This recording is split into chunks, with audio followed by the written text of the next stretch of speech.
Hello, so this is going to be a bit of a Battlefield 1 catch-up video. I've not been doing many videos this week because I've not been feeling great.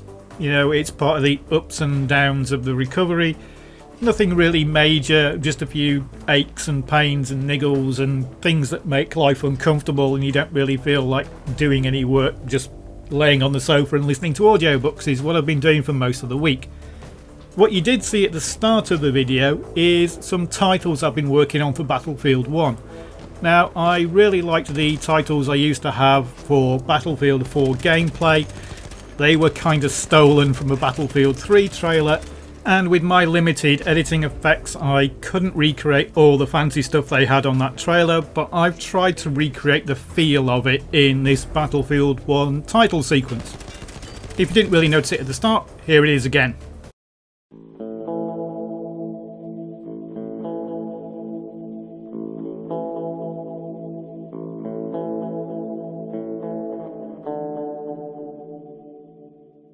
So as you can see, it's pretty rough and ready at the moment. The music isn't probably going to be on it. I do want something a bit more in keeping with the Battlefield 1 theme rather than my old bass intro, but that was just something to put over it and get the right kind of length for the intro.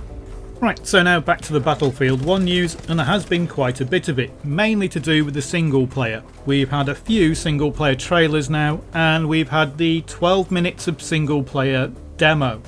Now, that was the prologue to the single player, and I haven't watched it. So, the people who are asking me what I thought about it, I can't tell you because I didn't watch the single player gameplay, because the first time I want to see that is when I play it, not on somebody else's stream with somebody else playing it. Now, I have watched the single player trailers, and those look pretty good. We're not going to be playing one character consistently throughout the single player.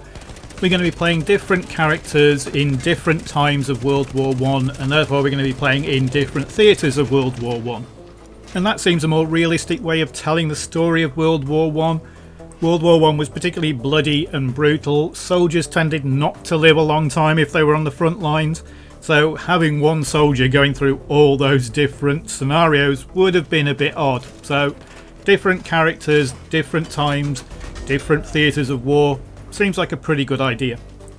Moving on to Battlefield 1's release date, and there are now 3 release dates for Battlefield 1. So the official release date for Battlefield 1 is the 21st of October. If you've pre-ordered and got the early enlister bonus, then you can start playing on the 18th of October. If you're a member of EA Access or Origin Access, then you can play 10 hours of Battlefield 1 on the 13th of October. Well, I think that's starting on the 13th of October. You can play it anytime up until the game releases. Basically, you've got 10 hours. I think you can play the prologue of the single player, and I'm not sure how much of the multiplayer you'll be allowed to play, but I should imagine you'll be able to go on there and play some of it at least. Probably a limited selection of maps. Now, I do have Origin Access on my Origin account, so I will get that 10 hours early access. Now, I don't know if I'll be playing the single player. I might wait until the game's released so I can play it all in one go. But I probably will play the multiplayer, and I might stream it onto YouTube. Now, I haven't done any streaming before, so streaming onto Twitch seems like a bit of a jump at short notice. But YouTube streaming seems to be pretty easy to get the hang of. It's already set up on my account, so I might give that a go. If I do get it sorted out and working, then I'll put up a video a couple of days before I do the stream to let you know that yes, I have got it up and working, and we'll be doing a stream of the EA Access Early Access. We've got a couple of details on some multiplayer game modes, first of which is War Pigeon. So in War Pigeon, the teams start on either end of a map, and somewhere in the map there is a crate with a pigeon in it. The teams have to go collect the crate, take the crate to somewhere that's nice and open, release the pigeon, and then that will call in an artillery strike on the opposition. So this sounds like a form of obliteration, but using a pigeon, and there is going to be an artillery strike at the end of it which punishes the enemy for you actually getting the pigeon back to the safe zone. The other mode that we know is coming is Team Deathmatch. A slight twist on the usual Team Deathmatch formula is that it's going to include elite classes. At various points throughout the round there is going to be the spawn of an elite class drop on the map, and anybody can go and pick it up. The scoring seems to be the same as ever. You've basically got to hit the kill count, or you've got to be the team with the most kills when the timer runs out. And finally, for this roundup, we've got the minimum specs required for Battlefield 1. You need the 64-bit version of Windows 7, Windows 8.1 or Windows 10. In terms of processor, for AMD it's an FX 6350 or above, and for Intel it's a Core i5 6600 or above. The graphics cards are actually quite low spec. For AMD it's a Radeon HD 7850 2GB version, while for Nvidia it's a GeForce GTX 660 2GB version. So those are both actually pretty old graphics cards. And you're going to need 8GB of RAM and 50GB of hard drive space. There is quite a jump to the recommended specs. So for AMD it's an FX 8350 Wraith. For Intel it's an i7 4790, so those are both quite a jump in processing power. For the graphics cards, AMD it's a Radeon RX 480, and for Nvidia it's a GTX 1060. And they'd like 16GB of RAM.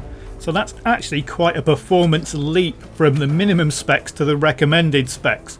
So I don't know what frame rate they think you're going to get out of the minimum specs, or why they just use the latest graphics cards from AMD or Nvidia. The RX 480 is going to perform about the same as an R390X, so they could have listed the R390X. And for the Nvidia 1060, well, the 970 and 980 and 980 Ti are all going to work probably better than the 1060. So I would take the recommended specs with a pinch of salt. If you're above the minimum specs, then you should be able to play Battlefield 1, but performance all varies on your processor, your memory and your graphics card and the combination of them. So all I can do in terms of the specs is tell you what my new PC gets when I play it and what my old PC gets when I play that. So that will show you a 4-year-old system with a 3820 in it and a HD 7970 versus a modern system with a 6700K and a 980 Ti.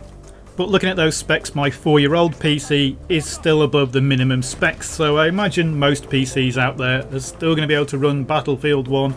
But like I say, it's the frame rate that's going to be the major thing, and at least I can give you an idea of what the two different systems give me in terms of frame rate.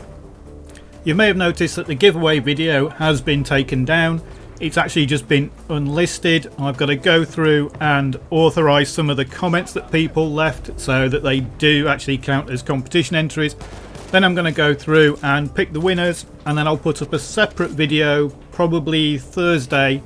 That will include the name of the main winner and the name of the 10 people who get the codes as runner-up prizes. The winner will be contacted through a YouTube message so I can get their name and address to send them the prize out, and the runners-up will have their codes messaged to them over YouTube as well.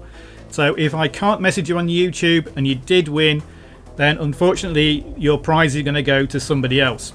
And I think that'll do for this update video. The channel may well go quiet again for the rest of the week other than the competition winners update.